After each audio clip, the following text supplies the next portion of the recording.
ఎండాకాలం మొదలైంది. ఇక జాగ్రత్త పడాల్సిందే. వేసవిలో డీహైడ్రేషన్, వడదెబ్బతో పాటు చర్మ సమస్యలతో చాలా మంది బాధపడుతూ ఉంటారు. ఆహారంలో కొన్ని మార్పులు చేసుకోవడం వల్ల ఆ సమస్యల నుంచి బయటపడొచ్చని నిపుణులు చెబుతున్నారు. చలికాలం పూర్తిగా పోనేలేదు, ఎండలు మండిపోతున్నాయి. తెల్లవారిన కాసేపటికే సూర్యుడు బగబగమంటూ వచ్చేస్తున్నాడు. ఉదయం 7:38 గంటల సమయం నుంచే వేడి వాతావరణం కనబడుతోంది. వేసవిలో డీహైడ్రేషన్, వడదెబ్బతో పాటు చర్మ సమస్యలతో చాలా మంది బాధపడుతూ ఉంటారు.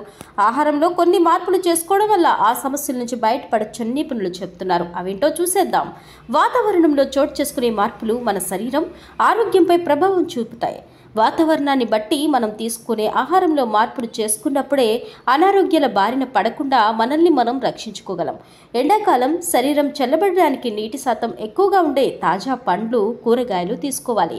పుచ్చకాయ, కర్బూజా, మామిడికాయ, దానిమ్మ, జామకాయ లాంటి నీటి శాతం ఎక్కువగా ఉండే పండ్ల వల్ల శరీరం డీహైడ్రేషన్ అయ్యే అవకాశం ఉండదని వైద్యులు చెబుతున్నారు.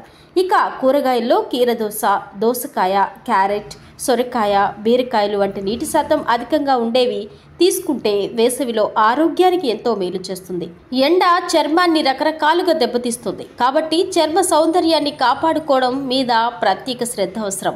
రెడ్ క్యాప్సికం ఎక్కువగా తీసుకోవడం వల్ల వేసవిలో చర్మ సౌందర్యం పెరుగుతుంది. ఇందులో సి విటమిన్ ఎక్కువగా ఉంటుంది. ఇది వేసవిలో చర్మాన్ని కాపాడుతుంది. కమలా పండులో నీటి శాతం ఎక్కువ ఉండడం సహా విటమిన్ సి, యాంటీ ఆక్సిడెంట్స్ ఎక్కువగా లభిస్తాయి. అలానే వేసవిలో తాటి ముంజలు తినడం వల్ల చలువ చేస్తుంది. వేసవిలో చర్మ సమస్యలు రాకుండా ఉండాలంటే బీటా కెరోటిన్ ఎక్కువగా ఉండే కూరగాయలు తీసుకోవాలి. టమాటో, క్యారెట్, బీట్రూట్ వంటి కూరగాయల నుంచి బీటా కెరోటిన్ లభిస్తుంది. వీటితో పాటు మంచినీరు ఎక్కువగా తీసుకోవడం వల్ల వేసవిలో డీహైడ్రేషన్ నుంచి బయటపడడంతో సహా చర్మ సౌందర్యాన్ని కూడా కాపాడుకోవచ్చు.